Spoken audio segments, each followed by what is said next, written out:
मेरे पास अनेकों बार आज भी ये ऑफर है, अगर मैं आज यस करता हूं तो मुझे 10-15 दिन के अंदर कैबिनेट मंत्री देने को तैयार ही हरियाणा प्रदेश कि इन राजघरानों से मुक्ति पाने के बाद ही असली लोकतांत्रिक सिस्टम शुरू हो सकता है।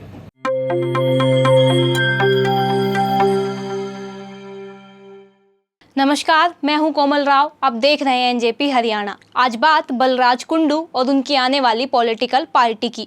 जनसेवक मंच के सुप्रीमो व महम के विधायक बलराज कुंडू आज रेवाड़ी में पत्रकारों से बातचीत करने पहुंचे थे। लोक निर्माण विभाग के विश्राम गृह में पत्रकारों के बीच पहुंचने से पहले कुंडू जलयुद्ध के नायक कहलाने वाले अहिरवाल के वरिष्ठ नेता एवं समाजवादी चिंतक रघु यादव के घर पहुंचे थे और उन्हें साथ लेकर ही विश्राम गृह में आए थे। पत्रकारों से बातचीत से पूर्व रघु यादव का आशीर्वाद लिया और फिर एक एक करके प्रदेश में व्याप्त समस्याओं और अपने संघर्ष का जिक्र किया। भविष्य के रोड मैप के सवाल पर अपनी कार्य योजना के बारे में अधिक कुछ नहीं कहा, मगर एक बेहतर विकल्प देने का वादा किया। कुंडू ने कहा कि राजनीतिक दल बनाने की थोड़ी लंबी प्रक्रिया है, कुछ माह में यह काम पूरा कर लिया जाएगा और फिर एक बड़ी जनसभा करके नए दल का ऐलान कर दिया जाएगा। पत्रकारों से बातचीत में चौधरी देवीलाल से लेकर राविंदरजीत सिंह तक और चौधरी बंसीलाल से लेकर परिवारवाद की राजनीति करने वाले तमाम नेताओं को निशाने पर लिया। किसी का नाम लेकर तो किसी का बिना नाम लिए कहा कि लोकतंत्र में चल रहे राजतंत्र को खत्म करने का समय आ गया है। आने वाले समय में इन परिवारों में से कोई भी सदन का मुंह नहीं देख पाएगा। जजपा की ओर से चुनाव बाद भाजपा को दिए समर्थन पर कुंडू ने तीखे कटाक्ष किए। रघु यादव की भूमिका सहित कई मुद्दों पर विस्तार से बात की। आप खुद सुन लीजिए कुंडू ने किस विषय में क्या कहा। मेरे पास अनेकों बार आज भी ये ऑफर है, अगर मैं आज यस करता हूं तो मुझे 10-15 दिन के अंदर कैबिनेट मंत्री देने को तैयार ही हरियाणा प्रदेश की सरकार। पहले भी मेरे पास अनेकों बार मुझे प्रेशर मेरे ऊपर डाला गया। मैंने कभी थाने कचहरी नहीं देखे थे, 12-12 केस दर्ज है मेरे ऊपर। मैंने कोई क्राइम जुर्म नहीं किया, सारे झूठ नहीं। सिर्फ लोगों की आवाज बुलंद करने के नाम की ये इनाम है मुझे। मेरे घर पे मेरे और सिस्टम को अनेकों छापे उधार के सब पूरा देश उस बात को जानता है किस प्रकार से मुझे प्रेशराइज और दबाने का काम किया। लेकिन मेरी आवाज कभी उस सच्चाई से, लोगों के मुद्दों से झुकी नहीं। उस बात को निरंतर मैंने विधानसभा में जो एक दायित्व बनता है एक प्रतिनिधि का, उसको पूर्ण करने का काम किया। और आप सब देखते होंगे कि मेरे मुद्दों के सामने, क्योंकि मेरे मुद्दों में सच्चाई होती है, एक डेटा होता है जिसको लेकर मैं विधानसभा में जाता हूं, वो मैंने प्रूव किया है। तभी शायद आज आप मीडिया के साथी भी यहां बैठे कि बलराज कुंडू आ रहा है इस प्रदेश के अंदर। आज बलराज कुंडू को पूरे प्रदेश में मुझे बुला रहे हैं, मेरे प्रोग्रामों के लिए कर रहे हैं। वो इसी बात से है कि बलराज कुंडू के अंदर वो बात नजर आती है जिसकी उम्मीद एक प्रतिनिधि के रूप में एक आम जनमानस देखता है। स्वार्थी लोग शायद मेरे से नाराज हो सकते हैं, मुझे गलत बता सकते हैं, लेकिन प्रदेश का कॉमन मैन जो उस तकलीफ से जूझ रहा है वो बलराज कुंडू में एक उम्मीद देखता है। शिक्षा मंत्री है, वो 10वीं पास है। आपने ये विधानसभा में भी मुद्दा उठाया था, क्या कुछ कहेंगे इस बारे में? मेरी यही तो मुहिम है कि प्रदेश का शिक्षा मंत्री हो वो हाईली क्वालिफाइड जी, उसको शिक्षा का महत्व के बारे में जाने। प्रदेश का हेल्थ मिनिस्टर, आज बड़ा दुर्भाग्य है कि एक प्रदेश के अंदर जो हमारे एमएलए डॉक्टर्स हैं जी, उनको हेल्थ मिनिस्टर ना देकर किसी को कुछ विभाग दे रखा है, किसी को कुछ विभाग दे रखा है। जो जिसका क्वालिफाइड हो, बनता तो ये है कि वो विभाग उसको दे, उसको बखूबी अच्छे से वो उस विभाग के बारे में डीपली जानता होगा तो उस विभाग का अच्छे से संचालन कर सकता है। आज हमारे देश की बात करें तो अच्छी चीज़ों की प्रशंसा भी करनी चाहिए।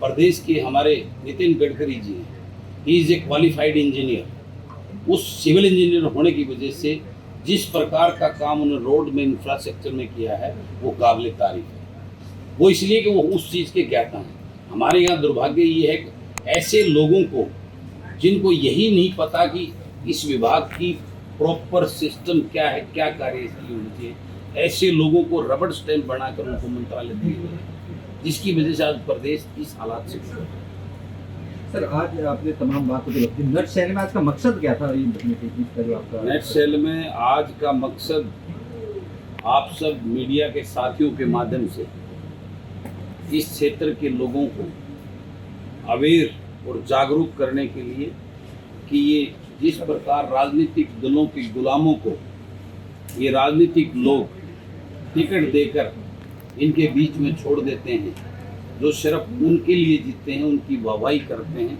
उनके जिंदाबाद के नारे लगाते हैं, जिनको इस प्रदेश के इस क्षेत्र के लोगों से कोई सरोकार नहीं, उनकी क्या तकलीफें हैं, क्या उनके लिए होना चाहिए, ऐसे नेताओं से बचकर प्रदेश की इस क्षेत्र के लोग ऐसे लोगों को, युवा पढ़े लिखे ऊर्जावान अपने बेटों को, जो गरीबी का मतलब जानता हो, किसान की तकलीफ जानता हो, कर्मचारी छोटे व्यापारी की तकलीफ को जानता हो, गरीब के दर्द को समझता हो, किसान की हालत को समझता हो, उस पीड़ा को समझता हो, ऐसे अपने प्रतिनिधि जब तक ये क्षेत्र के लोग इस,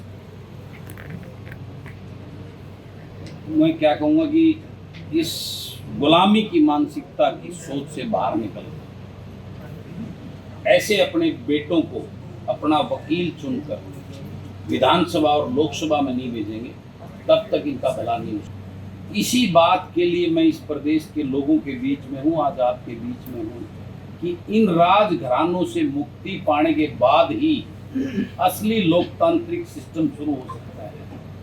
आज जब हमारे देश से जाकर कोई लंदन में, यूके के अंदर अच्छी सोच और अच्छे विजन की वजह से उस इंग्लैंड का प्राइम मिनिस्टर बन सकता है, उन लोगों ने ये नहीं देखा है हमारा यहाँ का ये राजवाड़ा है, क्या है, कौन है। उन्होंने अच्छी सोच, अच्छी नीयत को, अच्छे विजन को चुनकर अपना प्रधानमंत्री बनाया। आज लंदन सेंट्रल की एमपी जो बनी है वो हमारी सोनीपत की लड़की है।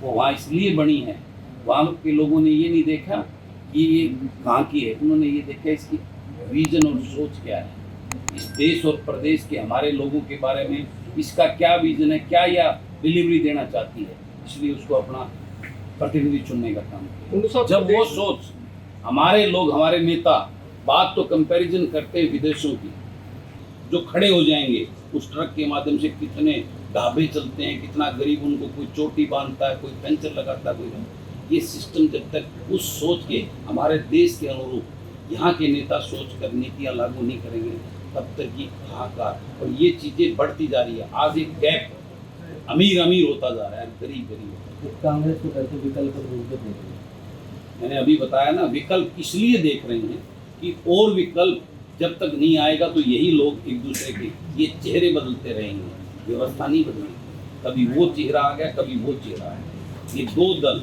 जब तक एक विकल्प के रूप में अच्छी सोच के लोग इस राजनीति में आगे नहीं आएंगे। आज की पृष्ठभूमि की वजह से अच्छे पढ़े लिखे और बुद्धिमान और ईमानदार सच्चे लोग इस राजनीति से दूर भागने लगे। मैंने निवेदन यही किया था रघु यादव जी से कि आप कैसे निष्क्रिय हो गए, आप इस प्रदेश की धरोहर हैं, इस क्षेत्र की धरोहर हैं, आपकी जरूरत है इस प्रदेश के लोगों का। आप जैसे लोग अगर घर इस प्रकार से बैठ जाएंगे तो हम जैसे लोग कैसे आगे बढ़ पाएंगे। आप प्रेरणा के स्रोत हो इस प्रदेश के युवाओं के लिए। आपको आगे आकर आह्वान करना चाहिए, उन लोगों को, उन बच्चों युवाओं को आशीर्वाद देना चाहिए जो इस प्रदेश को बचाने की सोच। आज देश की बेटियां कई दिनों से मांग कर रही है, इससे बड़ा दुर्भाग्य क्या हो सकता है।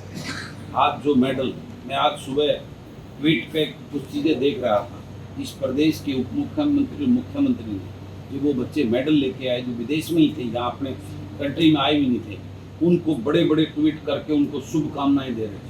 उनके लिए पता नहीं क्या क्या उनके अपने ट्वीट में उनकी तारीफें के पुलंदे बांध रखे हैं। और आज वो सारे मोनी बाबा बनकर उनके बारे में उनको न्याय दिलाने के लिए एक शब्द उनके मुख से एक आज जो क्या हो जाना, जी। 32 चप्पू मारे जाना, वो धर्म परिवर्तन बार लव जिहाद जैसी घटनाएं बार आ रही सामने। देखिए, ये तो लव जिहाद आज को नई बात नहीं है, ये अट्रैक्शन कहीं भी हो सकती है। लेकिन उन चीज़ों से अवेयर कौन करेगा, उन चीज़ों से एक कानून बनाकर उस व्यवस्था को कौन स्थापित करेगा। ये राजनीति के रूप में इस बात के लिए भावनाओं को भड़काने का खेल ज़्यादा लगता है मुझे। उस टाइप के केसेस इतने नहीं होते, लेकिन लॉ एंड ऑर्डर आज खत्म हो चुका है। आज जिस प्रकार से सिस्टम पहली बार ऐसा जो नीचे से लेकर ऊपर तक सिस्टम मंथली दे करके जो है ना इस प्रदेश के अंदर चल रहा है। वो अपनी उगाही करने में लगे ज़्यादा रहते हैं, उनको इस प्रदेश की कानून व्यवस्था से कोई सरोकार नहीं है, जिसके कारण ये ऐसे नतीजे, ऐसी चीज़ें हमारे को देखने को मिलती हैं। जनसंवाद हो रहा है, विरोध हो रहा है मुख्यमंत्री का जनसंवाद। बहुत अच्छी बात है, मैं इसके लिए तो बधाई देता हूँ मुख्यमंत्री को। लोगों को कोई जरूरत नहीं करने की विपक्षी पार्टियों को, ये मुख्यमंत्री के जनसंवाद तो चलते रहने चाहिए।